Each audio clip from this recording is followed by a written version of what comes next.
하나님 말씀 우리 보도록 하겠습니다. 출애굽기 29번째 시간으로요. 32장 1절에서 6절까지입니다. 잘 행복하게 왔는데 오늘 불행하게도 이 언약이 파기되는 마치 어떻게 이런 일이 갑자기 생길 수가 있을까? 마치 드라마상으로 그냥 정해놓은 것처럼 말도 안 되는 일이 갑자기 이제 생기는 그 모습을 보게 됩니다. 그 언약 파기의 이제 중심에는 상징적으로 이제 금송아지가 있다. 이렇게 하시면 되겠습니다. 한 절씩 교독해서 읽어보겠습니다. 백성이 모세가 산에서 내려옴이 더딤을 보고 모여 백성이 아론에게 이르러 말하여 일어나라. 우리를 위하여 우리를 인도할 신을 만들라. 이 모세 곧 우리를 애굽 땅에서 인도하여 낸 사람은 어찌 되었는지 알지 못함이니라. 아론이 그들에게 이르되 너희의 아내와 자녀의 귀에서 금고리를 빼어 내게로 가져오라. 모든 백성이 그 귀에서 금고리를 빼어 아론에게로 가져가매 아론이 그들의 손에서 금고리를 받아 부어서 조각칼로 새겨 송아지 형상을 만드니 그들이 말하되 이스라엘아 이는 너희를 애굽 땅에서 인도하여 낸 너희의 신이로다 하는지라. 아론이 보고 그 앞에 제단을 쌓고 이에 아론이 공포하여 이르되 내일은 여호와의 절일이니라 하니 이튿날에 그들이 일찍이 일어나 번제를 드리며 화목제를 드리고 백성이 앉아서 먹고 마시며 일어나서 뛰놀더라. 아멘. 하나님 아버지, 우리가 하나님의 백성이라고 하면서 하나님을 믿는다고 하면서 교회에 와서 예배 드린다고 하면서 근데 우리는 완전히 다른 엉뚱한 그런 예배를 드리고 엉뚱한 찬양을 드리고 엉뚱한 짓을 하고 있는 건 아닌지 오늘 말씀을 보면서 우리가 다시 한번 깨달을 수 있도록 주님 도와주시옵소서. 예수님 이름으로 기도했습니다. 아멘. 모세가 이제 하나님으로부터 법을 받았어요. 말씀을 받았습니다. 그리고 출애굽기 24장에 하나님과 그 백성 사이에 언약식 했어요. 3번이나 맹세도 했습니다, 백성들이. 그리고 나서 이제 모세가 다시 하나님께서 산으로 올라와라. 그래서 그때 모세가 가서 이제 그러면 너희들이 맹세를 했기 때문에 내가 성막을 짓고 그리고 내가 거기 거하면서 너희들에게 말을 하겠다. 해서 모세가 이제 성막의 그 설계도를 지금 쭉 이제 받고 있는 그 얘기가 31장까지 쭉 나오는 겁니다. 근데 이제 한 40일 정도를 머무르고 있었어요, 산에서. 근데 그 사이에 밑에서 모세를 기다리고 있었던 백성들이, 이게 금송아지를 만들게 됩니다. 근데 여기 읽어서 느낌도 오셨겠지만, 요게 우상인데, 이 백성들은 우상이라고 만든 게 아니에요. 그게 웃긴 얘기죠. 이게 모순이죠. 그래서 성막은 지어보지도 못하고, 언약이 파기가 됐어요. 한쪽에서 깼기 때문에 백성들이 깬 거죠. 그래서 하나님이 넌 내려가라. 네 백성들이 지금 이렇게 반역을 하고 있다. 그래서 이렇게 내려오게 됩니다. 이 백성들은 이 40일밖에 안 지났는데 하나님이 알려주신 10계명 중에 1계명과 2계명을 동시에 지금 일단 범하고 있는 겁니다. 너는 나 외에 다른 신을 내게 두지 말라. 라고 했는 거 어겼고요. 너를 위하여 새긴 우상을 만들지 말라. 근데 금송아지라는 그 새긴 우상을 만들어서 그거를 숭배하는 그 하나님과 백성들 사이에 금송아지를 놓는 이제 그런 범을 하게 되죠. 그 왜 만들었나 이렇게 40일밖에 안 됐는데 무슨 40년이 지난 것도 아니고 도대체 이 우상 숭배의 동기는 뭐길래 아니 어떻게 이렇게 빨리? 그런 생각이 좀 들지 않습니까? 그리고 만들어 놓고도 이게 우상인지도 모르고 있어요, 지금. 상황이 더 심각합니다. 그래서 인간에게는 이 우상 숭배에 대한 동기가 근본적으로 자리 잡고 있는데, 일단 이 백성들은 400년 가까이 애굽에서 우상 숭배의 문화 속에서 완전히 쩔어서 산 백성들이에요. 그러니까, 하나님의 이름도 알고 이렇게 대대로 이렇게 할아버지부터 들어서 아브라함 얘기도 듣고 우리 조상이 어쩌고 여호와라는 신이 나타나서 이랬대 이런 얘기 다 듣고 다 아는데 그러면서도 일생생활 속에서는 또 애굽의 신도 또 섬기고 그런 백성들 이렇게 살아고 이제 쭉 왔었던 거죠. 그래서 하루아침에 이게 금방 없어지는 게 아니다라는 건 우리가 이제 알 수 있습니다. 쉬운 일이 아니에요. 우리 한국 사람들이 특히 이건 절실하게 느끼는데 우리 어머님도 이제 뭐, 교회 다니기 전에 절에 다녔거든요. 그래서 나름 열심히 다닌다고 하면서, 한국 사람 대체적으로 뭐 절에 다녔지. 이제 불공도 드리고, 뭐, 절에 뭐 행사 있을 때 가고, 뭐, 그러고 그래서 무슨 보살이라 그래가지고 절에 가면은, 요 팔뚝에 뭐 이렇게 불 같은 걸 놔서, 요렇게 이제 화상상처럼 생기는데, 그 보살이 뭐 받는 뭐 그런 거 있어요. 불교에 뭐 하는 그 행사 중에. 나는 이제 교회로 치면 권사되고 뭐 이런 것처럼 이제 보살 이렇게 되는 거야. 그러다가 이제 교회를 다니시고 예수님 믿게 됐는데, 그러니까 이제 그런 게 자기도 모르는 사이에 다 이렇게 이제 돼 있어요. 그래서 뭐 교회 다니면 우리가 전생 이런 거 다 믿으면 안 되거든요. 있지도 않을 뿐만 아니라. 근데 그냥 무의식 중에 보면 아유 내가 전생에 뭘 잘못했지 이런 식으로 말 나와. 이게 이제 한국 사람들 그런 거야 다. 그리고 전 보러 가고 교회 다니는데 전 보러 가고 이런 거. 그래서 이게 이제 금방 없어지는 건 아니다라는 거는 우리가 이해합니다. 그래도 그렇지. 이거 너무 빠르잖아요. 그리고 어마어마한 일을 경험을 했는데 이미 어떻게 이렇게 40이면 이게 좀 출애굽부터 시작하면 물론 뭐 몇 달 지났습니다. 이제 그런 언어도 있지만 근본적으로 사람한테 있는 우상숭배에 대한 동기가 사실은 있어요. 이제 10가지 재앙 할 때도 이제 말씀드렸던 것 같은데 인간은요, 신이 안 보인다고 생각하면 또 불안합니다. 그러니까 이때는 다 유실론 세상이에요. 신은 다 있다고 다 인정을 해요. 무슨 신인지 모르지만 지금과 같이 아예 무신론이고 신은 존재하지 않아. 귀신도 없고 다 없어. 무신론인 사람은 신이 없다는 거에 대해서 당연히 아무 느낌도 없고 당연히 없는 거지 원래가. 근데 이제 16세기 이전에 르네상스 이전에는 전부 유신론이에요. 모든 나라가. 미신을 믿더라도 모든 인간은 다 신이 있다고 믿었어요. 전부. 그런데 그 본성에 이제 어떤 마음이 있냐면 믿긴 믿는데 갑자기 신이 좀 사라진 것 같아. 신이 안 나타나. 신이 부재한 것 같아. 그러면 우리 마음에 불안감이 생겨요. 지금 모세가 안 보이니까 이제 불안감이 생긴 겁니다. 왜냐하면 하나님을 직접 본 게 아니고 모세를 통해서 봤거든요. 계속. 근데 모세가 없어. 모세가 산에 가서 죽었는지 어쩐지 몰라. 그러니까 이제 하나님이 없는 것 같은 불안감이 생기죠. 그래서 우리 가운데 이런 마음이 지금도 나올 수 있는데 교회 다니는 우리한테도 이 교회라는 건물, 이 교회라는 건물 안에는 하나님이 계신 게 아니야. 이렇게 말을 이제 목사가 하죠. 저도 그렇게 자주 얘기하고요. 그건 신학적으로 맞다는 걸 알면서도 교회에 하나님이 없다라고 말하면 또 불안해. 교회에 오면 하나님이 있어야 될 것 같은데 교회가 하나님이 없다? 그 불안해 조금. 근데 요거는 교회에 왔을 때 하나님이 정말 여기 계셔서 내가 또 와서 위로를 받는 게 아니고, 여기는 그러니까 이제 신앙의 나의 어떤, 이제 신앙의 그 추억 같은 거, 신앙의 고향 같은 거예요. 그거는 하나님이 계시고 안 계시고 문제가 아니라 필요한 거예요. 그래서 엘리사가 자기가 처음에 회심했던 어떤 그런 곳에 찾아가고, 절망 가운데 있을 때 했던 것처럼, 그리고 예수님도 부활 이후에 갈릴리에서 만나자 이렇게 말하는 것처럼, 그 장소적인 중요함이 있어요. 그게 사실 교회가 그런 걸 주죠. 주긴 해요, 사실. 그래서 저도 제가 처음에 예수님 믿었던 그 교회가 한국 가면 지금 그 서울 마포에 있거든요. 여전히 그 건물로 있어요. 가면은 느낌이 확 다르죠. 그냥 다른 교회 갔을 때랑은. 옛날 그때 40년 전에 내가 만났던, 40, 50년 전에 만났던 그 하나님을 거기서 만날 것 같은 그 생각이 들죠. 근데 그건 이제 내 느낌인 거고, 근데 필요하고 유익인데, 신학적으로는 사실 하나님이 교회 안에 계신 건 아니야. 교회 오셔서 우리를 물론 만나줄 수는 있어요. 하나님 어디나 다 계셔. 다른 데서 내가 하나님을 못 만나고 있는데, 교회에 오셔도 하나님이 교회 건물 안에 계신 거 아닙니다. 이런 걸 자꾸 들어 불안한 거예요. 그러니까. 그나마 나는 교회 가서라도, 하나님 만나고 싶은데, 이제 그런 겁니다. 일상적으로 우리가 그래요. 그래서, 한편으로는 불안한데, 근데 이게 또 이중적으로, 신이 그러면 항상 나한테 내 옆에 있어. 항상 나와 함께 계셔. 이렇게 하면 이거 또 불안해. 왜냐면 하나님이 나와 항상 계셔갖고 나한테 늘 좋은 것만 주시고 다 알아서 해주시고 모든 게 잘 되고 그러면 불안하지 않지. 그럼 좋지. 근데 신은 절대로 그렇게 하지 않거든요. 제대로 된 신은 특히 여호와 하나님은 까다로우신 신이세요.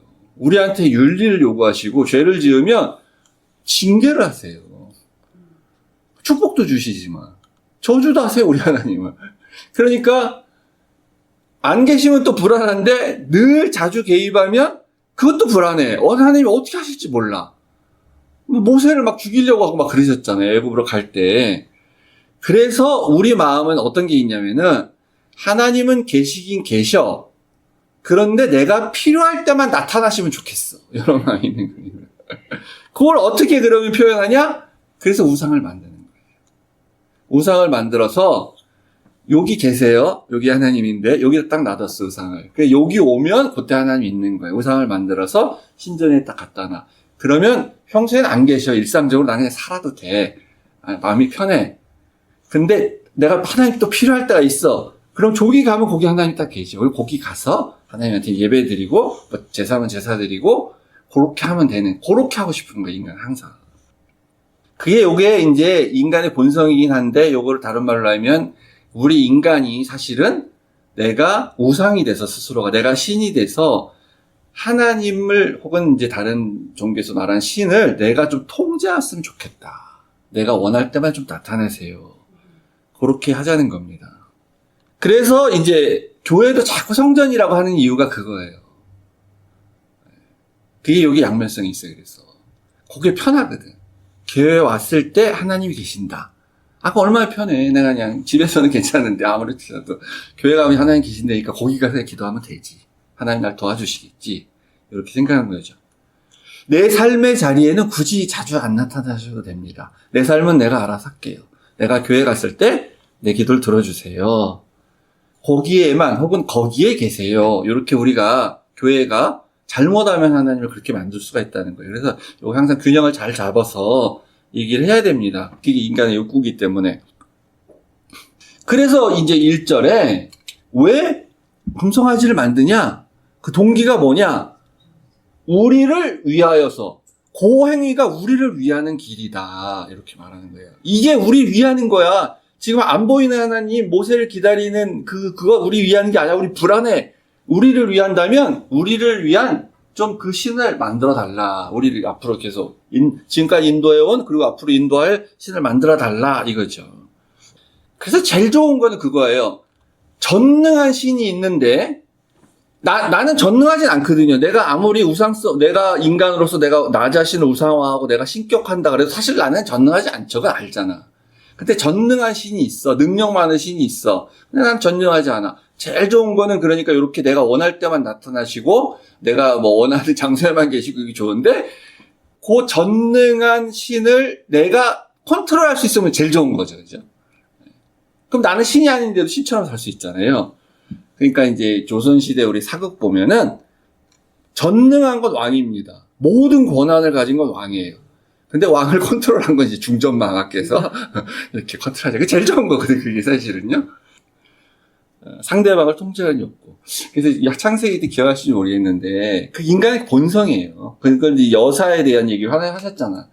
창세기 3장 16절에 너는 남편을 원하고 남편은 너를 다스릴 것이라 라고 했을 때 이게 무슨 말인지 항상 우리가 이해 안 되고 그랬는데, 여자가 너는, 그러니까 하와입니다. 남편한테 좀 사랑해 주세요. 사랑받기를 원하고 그렇게 하면 남편은 남자니까 권한을 가지고 여자는 그냥 다스려. 여자는 넌 여자야. 내 말 따라서 이렇게 해야 돼.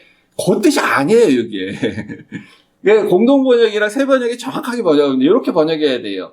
여자인 네가 힘이 없어가지고 네가 남자처럼 힘으로 살진 못하지만 근데 남편이 힘이 세. 남자니까 당연히. 육체적으로도 힘도 세, 권력도 갖고 있어? 그러면 나는 여자라서 못하지만 네가 그래서 남편을 마음대로 주무르고 싶겠지만, 조종하고 싶겠지만, 세 번역이고 네가 남편을 지배하려고 하겠지만, 근데 어떤 남자는 그래서 홀딱 넘어가서 그냥 그렇게 해, 이렇게 하는 사람이 있는데 대부분의 남자는 그러면 이렇게 안 돼! 이렇게 한다는 거죠. 그래서 남편이 오히려 너를 폭력으로 지배할 수가 있다는 거예요, 사실. 그렇게 여자를 하게 되면. 그러니까 갈등이 생겨. 남편이 널 다스리게 결국 된다. 그러니까 이 사이에는 싸움이 생기고 갈등이 이제 생기는 거거든요.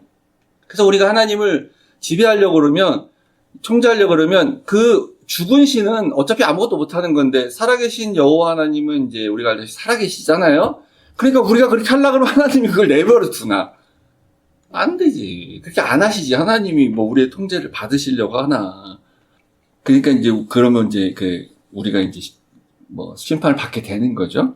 그래서 이제 그 백성들이 우리를 위해서 신을 만들어 달라 이렇게 했을 때에 그 욕구 때문에 그렇게 하는 건데, 그때 이 아론이 그러니까 이제 나중에 제사장 역할을 본격적으로 하게 되고 제사장 제도가 된 다음에 이 모세 형이고, 그리고 지금까지 이 출애굽의 모든 여정을 이 아론과 함께 하지 않았습니까? 그리고 아론을 모세의 대변자로도 세웠잖아요. 아론이 야 이러면 안 돼, 이건 하는 뜻이 아니야, 이거 바로 십계명을 범하는 거야, 이렇게 했으면 좋았을 텐데 그게 아니고 아론이 타협을 합니다. 아 그래 알았어. 자기도 그런 마음이 있는 거예요. 자기 똑같은 거야. 그래 알았어. 그래서 너희들에게 금고리를 가져와. 이 우상을 이제 뭐가 신을 만들려면 금이 있어야지, 가져와라. 이렇게 해가지고 원래 이 금, 보석 이런 거는 성막을 짓기 위해서 애굽에서 갖고 나온 거라고 얘기하셨는데 하나님께서, 근데 성막을 짓기 전에 이 금송아지 만드는, 우상을 만드는데 지금 사용이 되고 있습니다. 그래서 아론이 타협을 하고 이제 금송아지를 만들었어요. 금송아지. 그랬더니 백성들이 딱 보고 그 송아지를 보고 그러니까 이제 백성들이죠. 아론도 뭐 같이 말했을 수도 있습니다. 이스라엘에 들어라, 너희들은 들어라. 이 송아지가, 이 금송아지가 너희를 애굽 땅에서 인도해야 된 너희의 신이다. 이 송아지가 여호와야. 그러니까 이렇게 말하는 거예요. 아론은 왜 타협이냐면요, 요게 이제 반역이고 우상숭배인데, 아론은 내가 우상을 만들긴 했지만 요게 여호와다 이렇게 해서 하나님을 인정은 해요. 또 그러니까 하나님 안 보이지, 하나님 없지, 불안하지, 근데 그럼 내가 만들어줄게. 금송아지 만들어놓고 요게 여호와 하나님이야, 요 금송아지가 우리를 홍해를 가르고 데리고 나온 그 신이야, 이러면서 하나님을 부정하는 게 아니에요. 여호와 하나님 인정을 해요. 네. 이게 문제야. 이게 심각한 거예요, 이게. 근데 이제 이게 우리 의문을 드는 게 있죠? 그래서 이제 금송아지 만들었는데 왜 그랬을지가 추측이 들어요. 애굽에 그 10가지 재앙 중에 5가지 중에 가축의 재앙이 있을 때 그 사진 한번 보여드렸는데, 애굽에 소를 신으로 숭배했어요. 이제 힌두교만 그런 게 아니라 애굽에서 그때 그랬습니다. 애굽은 뭐 온갖 게 다 신인데, 소의 신이 여러 개가 있는데, 소의 신도 대부분은 다 그러니까 성인소예요. 그러니까 큰 소, 그러니까 황소, 암소, 그러니까 숫소나 암소, 그런 것을 신으로 섬긴 겁니다. 그러니까 당연히 이제 황소는 힘이 센 황소, 농사를 힘있게 이렇게 지을 수 있는 그런 파워가 넘치는 황소니까 그걸 우상화해서 신을 섬긴 거겠죠? 암소는 새끼를 계속 생산하고 그래가지고 또 황소를 만들고 뭐 이렇게 하는 그런 의미에서 암소도 이제 신으로 성격화해서 섬긴 거예요?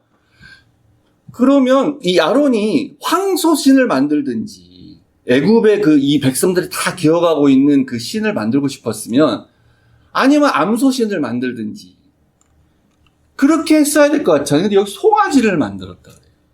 이게 특이하죠. 송아지를 만들었어요. 그럼 애굽에 송아지도 섬겼냐? 그건 뭐 그럴 수도 있었겠지만 그 기록이 없고 아니라고 봅니다, 보통. 근데 나중에 이쪽에 가나안 땅에는 이제 송아지도 숨기는 게 있었다, 이게 있어요. 그러면은 요 광야 생활하는 동안에 이 백성이 벌써 가나안 땅이나 그 인근의 잡족들의 영향을 받아서 송아지까지도 신으로 섬기는 그런 단계였나? 라고 생각해 볼 수 있겠죠. 근데 그건 가능성이 좀 없을 것 같고요. 당연히 황소나 암소를 만들었을 될 것 같은데 송아지를 만들었다는 거는 이제 우상숭배에 있어서 스스로 이렇게 진보한 거라고 볼 수 있습니다. 한 단계 진보한 거예요. 그러니까 이제 요거가 뭐 어떤 거냐면 이렇게 생각할 수 있어요. 이 송아지는 뭡니까? 이 황소, 숫소, 암소가 만나서 난 새끼잖아요. 둘의 결합으로 인해서 난 거예요. 그러니까 열매죠, 이게 열매. 근데 항상 이제 이집트에도 그런 사상이 똑같이 있었고, 구체적으로 확실히 우리 알고 있는 건 나중에 가나안 땅에 있는 거 바알 숭배 사상에서 알 수 있는데, 항상 남신과 여신이 있어요. 그래서 농사신은 이 남신과 여신이 같이 만나야 농사가 풍년이 들고 이게 번성을 하는 거예요. 그래서 이 가나안 땅에 이제 이 남신, 농사신 중에 남신이 뭐냐면 바알입니다. 그게 바알. 그리고 여신이 아세라예요. 땅의 신. 바알은 하늘의 신이고. 그러니까 이 농사가 풍년이 들고 이 수확이 많이 되고 번영이 되려면 어떻게 되냐면은 이 남신인 바알이 하늘에서 자기의 정액을 뿌려줘야 돼. 그게 비야. 그래가지고 이 비가 당연히 많이 와야 이 사막지대에서 농사가 잘 될 거 아니에요? 그걸 정액으로 보는 거야. 신의 정액. 그럼 땅에 떨어져서 땅 속에 들어가는 게 바로 여신인 아세라의 그 자궁에 들어가서 잉태를 해서 곡식이 난다. 이렇게 생각을 하는 거예요. 이렇게 믿는 거죠. 그래서 그 열매가 이제 곡식인데 암소와 숫소가 만나서 열매로 잉태한 게 송아지지, 결국은. 그러니까 이 신들이 계속 그렇게 해줘야 되는데 잘 안 돼. 비가 안 와. 그럼 이제 흉년이 드는 거죠. 가뭄이 들어가지고. 그러니까 이 제사장들이 뭘 하냐면은 이 남신과 여신이 계속 그런 성적 관계를 가져가지고 이 풍년을 해줘야 된다고 생각을 믿고 있기 때문에 그들이 그렇게 하라고 기도를 하고 제를 올리면서 그 신들이 그런 자극을 받게 하기 위해서 인간인 제사장들과 여사제가 음란한 성관계를 하는 거예요. 그래서 우리를 보고 자극을 받아서 이렇게 비를 내려달라 이렇게 하게 되는 겁니다. 그 결과가 이제 풍년이에요. 그러니까 이 금송아지는 뭐냐면 결국 황소와 암소가 만나서 번영의 결과로 나타난 거. 열매. 번영과 풍요의 상징이에요. 그러니까 이게 한 단계 더 진보한 거야. 황소를 숨기는 거고, 황소나 암소 하나를 숭배하거나 각각을 숭배하는 것보다 요 열매 결과물로 나타난 송아지를 숭배하는 게 훨씬 진보한 거죠, 사실은. 그래서 요 아론의 요 타협은 요게 심각한 겁니다, 사실은. 물질을 신격화하기 시작했다는 거예요, 요 때부터. 그러니까 아론은 번영신학의 아버지, 번영신학의 시조라고 할 수 있는 겁니다. 너희들이 하나님을 믿으면 너희가 믿는 하나님은 바로 요 금송아지 같은 거야. 항상 요 신은 너에게 축복과 번영을 줘. 이거죠. 그러니까 물질을 섬겨야 된다. 물질을 숭배하게 되는 거죠. 예수님이 이제 마태복음 6장에서 그랬죠. 재물과 하나님을 겸하여 섬길 수 없다. 그러니까 돈은 물질이에요. 물질 그냥. 인격이 아니에요. 근데 물질을 섬긴다는 거는 이상하죠. 그러니까 이거 물질을 섬기는 게 아니고 돈은 물질이지만 인격이 아니지만 근데 우리가 섬기고 싶고 그걸 추구하는 마음이 들었을 때 이미 돈은 인격화된다는 겁니다. 어느 정도 인격화가 되냐면 하나님과 동등한 그런 정도 수준의 절대적 파워를 갖는 거의 신격화되는 거죠. 돈이 신격화. 인격화를 넘어서서. 그래서 아론의 이 우상숭배 이런 방식은 이제 결국 백성들한테 금송아지를 보여줌으로써 백성들이 믿는 그 신앙의 형태, 종교 행위를 어떤 걸 해야 되냐면은 물질을 숭배하는 이런 쪽으로 나아가야 된다라는 걸 이렇게 매개체처럼 이렇게 보여주는 게 되는 거예요. 그러면서 이 송아지가 너희를 구원한 여호와다 이렇게 선언하지 않습니까? 하나님을 믿는 방식은 물질 추구하는 거. 우리 하나님은 돈을 좋아하셔. 헌금을 많이 해야 돼, 그래서. 이런 게 나오는 거예요. 근데 이게 뒤로 더 가기 전에 우리가 이 앞에까지 보면은, 이 출애굽에서 계속 강조됐던 사상이 뭡니까? 해방, 자유, 그런 거잖아요. 인간성 회복, 인간의 존엄성, 남녀 평등, 이런 거. 소외자들, 약자들에 대해서 우리가 소리하면 안 된다, 뭐 이런 거. 법도 그런 내용이고 그런 거였잖아요. 근데 갑자기 이제 이때부터 이렇게 바뀌는 겁니다. 우리가 추구해야 될 가치는 번영. 이 송아지가 우리를 인도에 온 거기 때문에 풍요, 잘 먹고 잘 사는 거. 부자는 하나님의 축복받은 사람. 이렇게 되는 거죠. 예수 믿으면 성공하고 부자 된다. 예수 믿으면 복받고 무용장수한다. 이렇게 되는 거예요. 이런 사상이 우리한테 지배하게 되면 그거 다 좋은데 근데 우리가 다 고백하고 알지만 교회 다닌다고 다 부자 되지 않잖아요. 다 축복받지 않잖아요. 다 건강한 거 아니잖아요. 그러면 부자 안 된 사람, 가난하게 찌질이도 가난하게 산 사람은 나는 무슨 죄를 졌지? 나는 왜 축복해 주지 않으시지?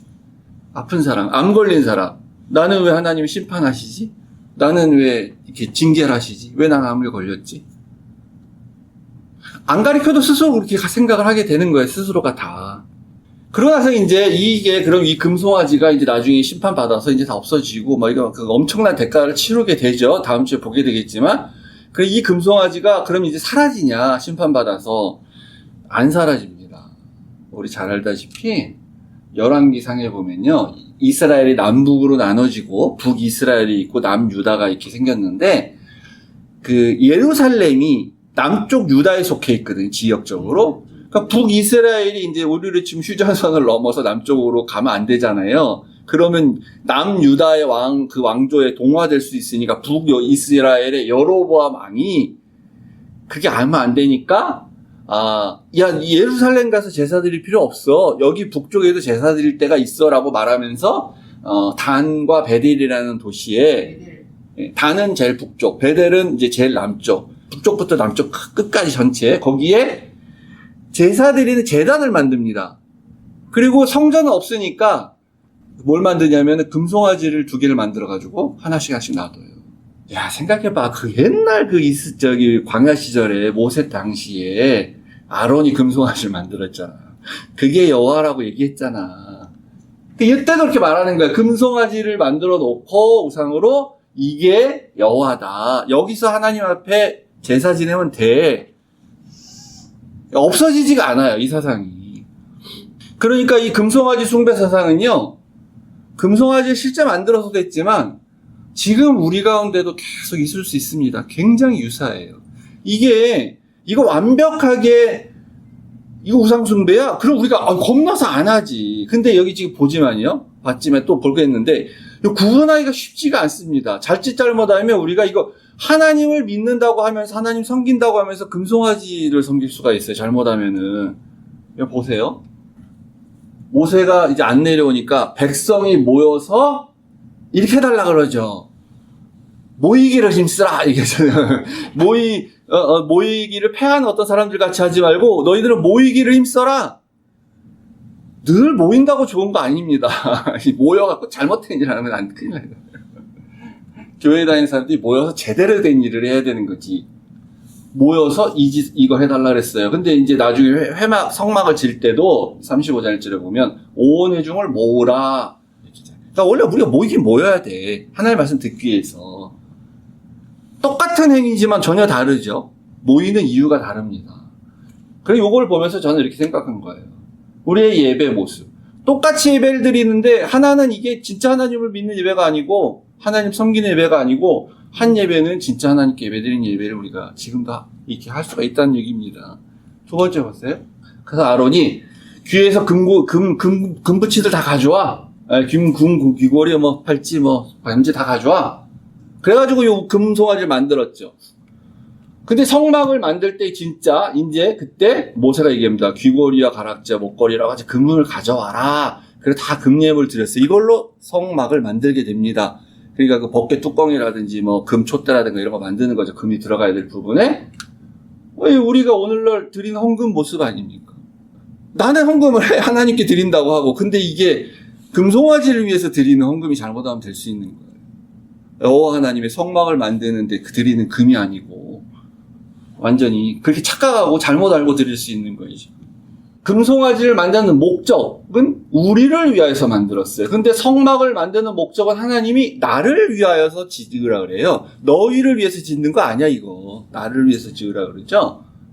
건축할 때도. 하나님을 위한 건축인지 우리를 위한 건축인지 하는 건 똑같아, 행위는. 근데 동기와 결과가 이게 우리를 위해서 하는 건지 이게 하나님을 위해서 하는 건지 이거 잘 구분을 해야 됩니다. 다 만들고 나서 이렇게 말했습니다. 금송아지 만들고 이는 너희를 애굽 땅에서 인도하여낸 너희 신이로다 하는 거죠. 이게 일종의 어떻게 보면 우리가 찬양하는 거죠. 찬양.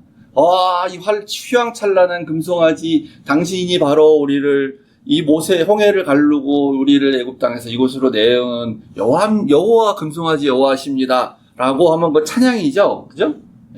근데 여기에 원래는 똑같은 말이지만 하나님께서 자기가 하신 말은 내가 너를 애굽 땅 종되은 집에서 인도해낸 하나님 여호와라고 했는데 우리가 이걸 바꿔가지고 이렇게 해요. 찬양 드릴 때도 그럴 수 있어요. 똑같이 드리지만 똑같이 하나님 여호와 찬양하지만 엉뚱한 데다 찬양하면 안 되죠. 이제 아론이 그래서 다 하고 나서 이제 금송아지가 완성이 됐습니다. 그리고 그 앞에 제단을 쌓았어요. 제단 쌓는 거가 이제 예배 드리는 거랑도 비슷한데, 이제 우리가 이런 말 많이 쓰니까 제가 이렇게 써봤습니다, 그냥. 기도로 제단을 쌓아라 이런 말 많이 하지 않습니까? 기도로 제단을 좀 쌓아, 기도로. 그래서 우리가 기도로 만약에 제단을 쌓는다 싶을 때 똑같은 제단을 쌓았는데 이때 이제 우리 24장에 언약식 할 때도 모세가 제단을 쌓으라 라고 하죠. 그래서 제단은 열심히 쌓았어, 기도로. 엉뚱하게 근데 금송아지를 위한 제단 쌓고 있는 거 아닌지, 하나님을 위한 제단이 아니라. 그래서 여기 이제 아론이 이렇게 하고 나서 이상한 말을 또 하나 합니다. 내일은 여호와의 절이야. 그러니까 절기다. 여호와의 절기야. 무슨 이게 중요한 날이야. 이게 정확히 뭔지 몰라도 상관없습니다. 이렇게까지 말을 해요. 그러니까 이 어떤 신학자는 아론이 그래도 어쩔 수 없이 강요에 못 이겨서 이 금송아지를 만들었지만, 그런데 이거 잘못된 거라는 걸 알기 때문에 그럼에도 불구하고 백성들이 이렇게 여호와 하나님의 신앙에서 떠나지 않고 돌아오게 하려고 하는 어떤 정도의 그런 이제 리액션으로서 여호와의 절기는 지켜라 너희들이, 이렇게 말하는 게 아니겠냐라고 해석도 하는데 저는 그렇게 보지 않고요. 아론의 이 행위는 그냥 번영신학을 이렇게 시조가 되는 그런 행동인데, 그게 이제 이렇게 엉뚱한 걸 섬기고 있는데 그거를 우리가 마치 여호와를 위해서 하고 있다라는 변명을 하고 섞어가지고 우리를 완전히 착각하게 만들고, 우리가 여호와 하나님의 절기를 다 지키고 있는데도 그건 진정으로 하나님을 위한 절기를 지키는 게 아닌 오히려 그런 잘못된 걸 수 있다라는 걸 여기서 더 보여준다고 저는 생각을 해요. 그래서 이제 비슷하게 계속 나옵니다. 이게 성막 만드는 거랑 또 언약식 할 때 그거랑 해서 비교해서 이 금송아지 만들 때 아론이 이깁니다. 그러니까 이게 이제 제단도 쌓았지, 금송아지 이제 만들었지, 여호와야 제단 만들었지. 그러면 너희가 이제 내일 아침에 일찍 일어나서 번제와 화목제를 드려. 언약식 때도 모세가 얘기했잖아요. 모든 말씀 기록하고 이른 아침에 일어나. 이른 아침에 일어나서 했다. 이런 거 우리 열심히 하죠, 또 이렇게. 종교적인 생활은 열심히. 40일 금식 기도, 40일 특별 세덕 기도에, 우리 이런 거 열심히 잘하거든요. 일찍 일어나서 하는 거. 이거 잘합니다. 우상숭배하는데도 이렇게 일찍 일어나서 하고, 착각하고 있으니까, 이게 여호와로 생각하고 있으니까 더 그럴 수 있겠죠. 엉뚱한 짓 하고 있는 걸 수도 있어요. 또 있죠. 그리고 일찍 일어나서 번제와 화목제를 드려라. 모세가 또 언약식 할 때도 청년들 보내서 번제와 화목제를 드려라 그랬어요. 예배는 우리가 또 아주 열심히, 예배 빠지면 안 되는 열심히 모습은 보이지만 똑같은 예배를 드리는데 엉뚱한 예배를 드리고 있을 수 있다는 것입니다. 그래서 이제 다 번제 드리고 나서 백성들이 앉아서 먹고 마셨어요. 이거 제물을 먹고 마신 거겠죠. 이거 제의 식사라고 지난 말씀드렸죠. 그리고 언약식 할 때도 번제를 드리고 나서 하나님을 뵙고 먹고 마셨더라. 그래서 이게 일종의 제의 식사, 친교, 그리고 오늘날 성찬식 같은 거예요. 똑같이 해요. 비슷하게. 하나님 믿는다고 생각하기 때문에. 근데 여기서 조금 차이가 딱 있죠.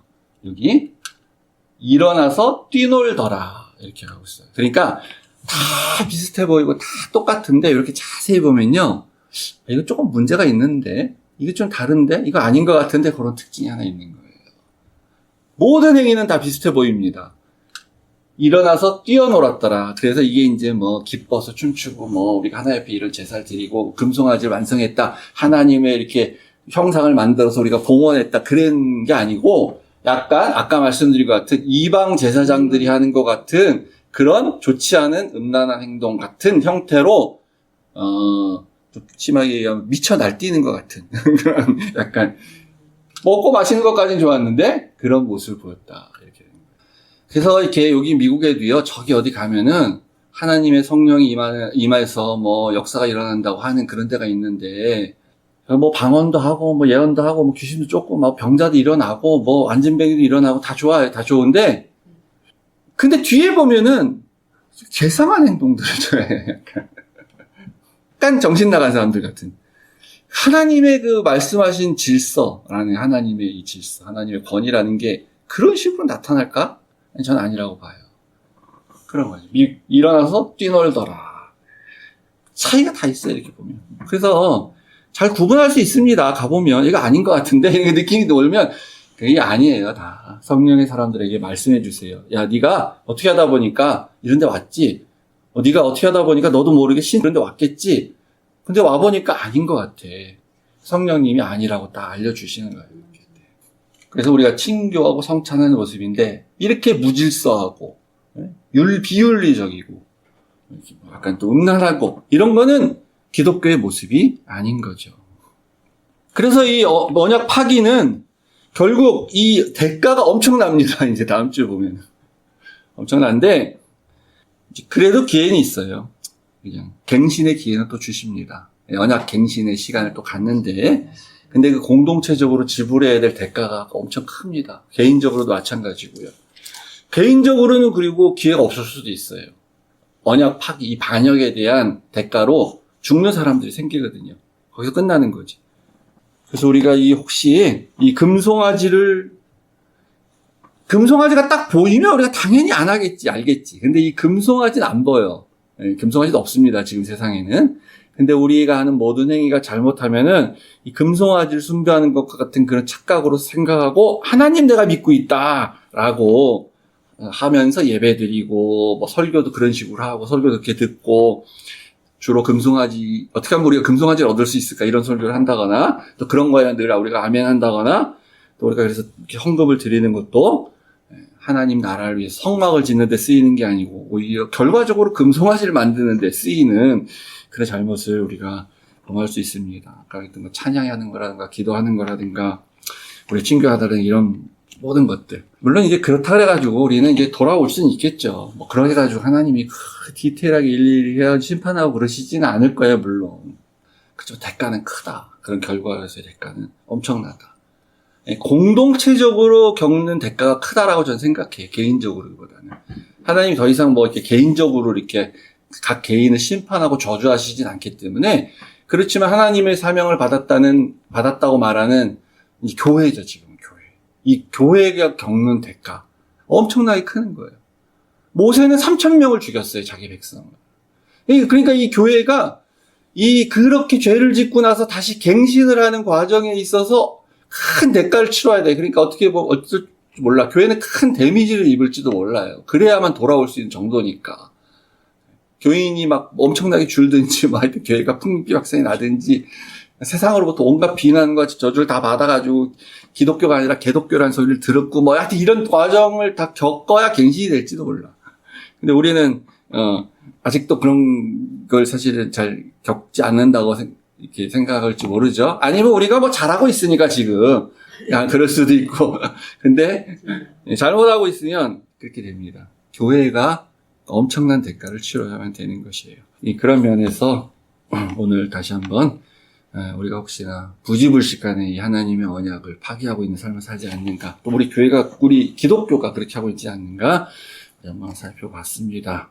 우리 한시학교의 모든 분들은 다 그렇지 않게 순수하게 내가 다 지키겠습니다라고 맹세한 언약대로 여전히 잘 살고 계시기를 주의 이름 축복합니다. 예.